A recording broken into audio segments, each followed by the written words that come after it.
Hi there, welcome to my views and news. News stories first reviewers. Oromo political party, opposition parties are under fire. Almost a week ago, they issued a statement. Now, the opposition to the statement is coming not just from non Oromo parties, but Oromo activists, journalists, and groups as well.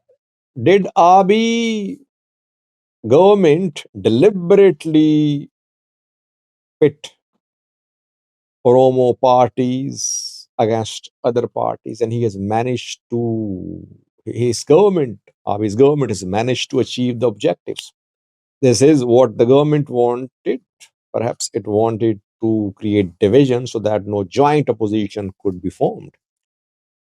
Two statements for you showing that OFC and OLF are facing stiff resistance from Oromia and from outside Oromia as well.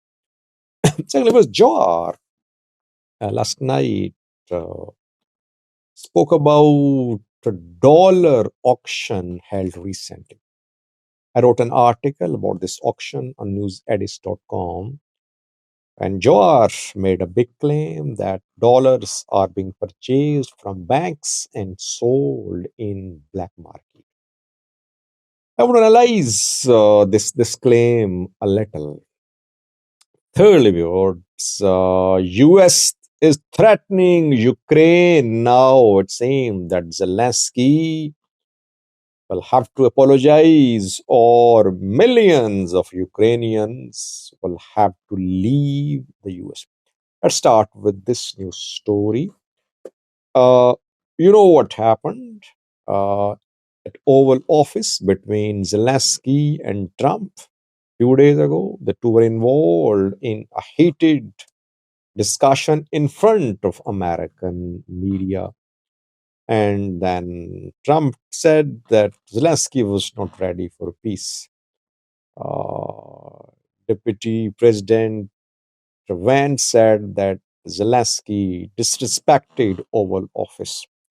Zelensky was told to apologize, but he refused to apologize. After that, US stopped military support for Ukraine. Zelensky is now pinning all the hopes on Europe that Europe will continue or enhance military support for Zelensky. Europe is faced with economic challenges. It remains to be seen if Europe will be able to fill the gap created by US withdrawal of support for Ukraine. Another move by the US to put pressure upon Zelensky has been announced. US has announced that it could revoke temporary residence permits issued to Ukrainians. After the start of Russia-Ukraine war, millions of Ukrainians fled the country. 8 million fled, around 8 million. And 2.4 million Ukrainians, not 2.4 million, 240,000 Ukrainians are in the US who have been granted temporary residence permits. Trump government has announced that the temporary residence permits of these Ukrainians could be withdrawn. 5 million fled. 5 million Ukrainians fled, not 8 million. Correction. Starting from next month, the residence permits of these Ukrainians could be withdrawn by US government. 240,000 Ukrainians. What will happen after that? Will they be deported? If US starts deporting these Ukrainians, 240,000 back to Ukraine, that could be a big move. But this is what US government is threatening. And what does US government want from Ukraine? It wants a mineral deal. It wants to have full control on Ukraine minerals. It wants Zelensky to sign a deal with Putin. It wants Zelensky to apologize. Zelensky so far looking towards Europe. Will Europe support him, or will he apologize and sign some sort of mineral deal and ceasefire agreement with the US, while coerced by the US into signing this agreement with Russia, not with the US. Let's see. The landscape in trouble, it seems. Secondly, viewers, Oromo political parties, opposition parties, issued a controversial statement after four-day long discussions last week. OLF, Oromo Liberation Front, and OFC, Oromo Federalist Congress, issued the statement. And they called for establishment of transitional government in Oromia. They showed their willingness to talk to the government of PM Abiy. They talked about dispute territories too. That statement was rejected by Oromo Liberation Army, which said that federal government of Ethiopia, of PM Abiy, was using these opposition parties of Oromia to create divisions. Ola called for the establishment of a joint uh, pan-Ethiopian opposition front to be established against PM Abiy's government. And Ola warned OFC and OLF that they're being played by prosperity party's government. They should not make the mistake of starting negotiation with the government. Then we saw a statement from Somali region. Four opposition parties, including ONLF, issued a joint statement. They criticized OLF, and OFC, saying that the issue of disputed territories should not be propagated by OLF and OFC. They claim that Moyale and Dredeva are Somali majority areas. Now, a statement from Amhara region based parties or pro Amhara parties. Uh, Mother Party, EPRP, MEAD, another party. Four parties have issued a joint statement. They're saying that OLF and OFC's call for transitional government in Oromia won't solve national issues. And OFC, OLF's position about Matakal, Vollo, Dredeva, Muyale, Harar is alarming. Basically, they're saying that these Oromo parties want to annex these territories.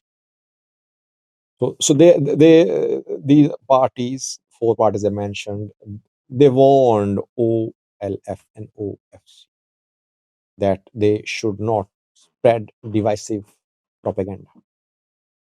Another important statement came from Sigai Ararsa, an academic, an activist, pro Ola, critical of PM Abiy for years. And he's from Romeo, and he warned both OLF and OFC. He said, you are committing a historic mistake.